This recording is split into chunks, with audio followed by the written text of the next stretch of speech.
இன்ஸ்டன்டான அரிசி முறுக்கு. கைவலிக்க மாவு பிசைய வேணாம், மாவு ஊற வச்சு நீங்கள் எதுவுமே அரைக்க வேணாம். டக்குன்னு வந்துட்டு நம்ம மாவில் முறுக்கு சுடுறது எப்படி சொல்லிட்டு பார்க்கலாம். இந்த அளவுக்கு நல்ல ஒரு கிறிஸ்பியாக மொறு மொருண்டு நல்லா டேஸ்டியாகவும் இருக்கும். அது மட்டும் இல்லாமல் நீங்கள் எண்ணெயில் போட்டிங்க அப்படின்னா நமக்கு பிரிஞ்சே வராது. 2 கப்பு மாவுக்கு நமக்கு எந்த அளவுக்கு முறுக்கு வந்திருக்கு அப்படின்னு சொல்லிட்டு வந்து பாருங்கள். நல்லா கலர்ஃபுல்லாகவும் வரும், டேஸ்ட்டுமே வந்துட்டு ரொம்பவே நல்லாயிருக்கும். கண்டிப்பாக இன்ஸ்டன்ட் முறுக்கு இந்த மாதிரி வந்துட்டு செஞ்சு பாருங்கள். டக்குன்னு நம்ம உளுந்து ஊற வைக்கணும், அரைக்கணும் அந்த மாதிரிலாம் எதுவுமே இல்லை. வீட்டில் பச்சரிசி இருக்குது அப்படின்னா போதும். இதுவும் மட்டும் இல்லாமல் நான் ரேஷன் கடை பச்சரிசியில் தான் நான் வந்துட்டு முறுக்கு சுட்டுருக்கேன். ரொம்பவே டேஸ்ட்டாக இருக்கும். நான் ஒரு முறுக்கு கூட எடுத்து நான் உடச்சி காட்டுறேன் பாருங்கள், எந்த அளவுக்கு நமக்கு தூள் ஆகுதுன்னு சொல்லிட்டு பாருங்கள்.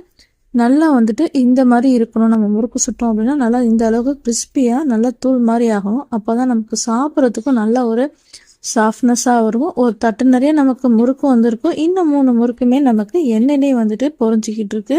இப்போ நான் ஃபுல்லாக இந்த முறுக்கெல்லாம் எடுத்துகிட்டு அந்த ஆயிலையும் காட்டுறேன். அந்த எண்ணெயில் கொஞ்சம் கூட நம்ம முறுக்கு வந்துட்டு உடஞ்சி போய் உள்ள தூள் இருக்காது. அந்த அளவுக்கு எந்த முறுக்குமே நமக்கு பிரிஞ்சு வராது. நான் சொல்கிற அளவுகளோட நீங்கள் வந்துட்டு முறுக்கு சுட்டு பாருங்கள். சுட்டு பார்த்துட்டு எப்படி இருக்குது அப்படின்னு சொல்லிட்டு உங்கள் ஃபீட்பேக்கை என்கிட்ட ஷேர் பண்ணிக்கோங்க. இப்போ ரேஷன் கடை பச்சரிசி மாவு இருக்கு இல்லையா, அதை வந்துட்டு நான் 2 கப்பு நான் சேர்த்துருக்கேன். இது வறுத்த மாவுலாம் இல்லை, நார்மலாக நம்ம பச்சரிசியை நல்லா மிக்சியில் கொடுத்து நம்ம வந்துட்டு அரைச்சி எடுத்துக்கலாம்.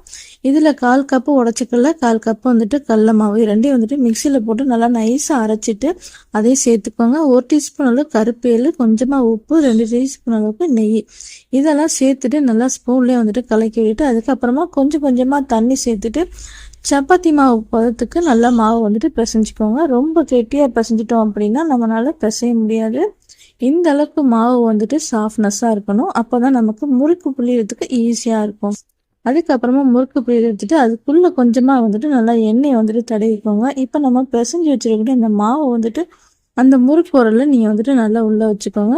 முக்கியமான விஷயம் என்னென்னா நமக்கு ஃபுல்லாக வைக்கக்கூடாது. 3/4 சைஸ் வரைக்கும் நீங்கள் வச்சுக்கிட்டீங்க அப்படின்னா நமக்கு ஈஸியாக இந்த மாதிரி புளியறதுக்கு வரும். பாருங்கள், நம்ம முறுக்கு வந்துட்டு கரெக்டான பக்கத்தில் மாவை பிசைஞ்சிருக்கோம்.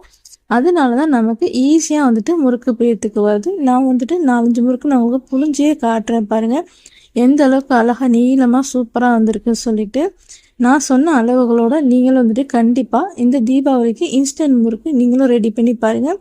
வீட்டில் நார்மலாக ரேஷன் கடை பச்சரிசி மாவு மட்டும் இருந்தால் போதும், ஈஸியாக நீங்களும் வந்துட்டு முறுக்கு சுட்டலாம். 2 கப்பு பச்சரிசி மாவுக்கு 1/4 கப்பு உடச்சிக்கல, 1/4 கப்பு வந்துட்டு கடலை மாவு இருக்குல்ல, ரெண்டையுமே சேர்த்துட்டு மிக்சி ஜாரில் நல்லா நைஸாக வந்துட்டு அரைச்சிக்கோங்க. அப்போ தான் நமக்கு முறுக்கு வந்துட்டு நல்லா ஒரு சாஃப்டாகவும் கிறிஸ்பியாகவும் இருக்கும். கண்டிப்பாக ட்ரை பண்ணி பார்த்துட்டு எப்படி இருக்குன்னு சொல்லிட்டு ஃபீட்பேக்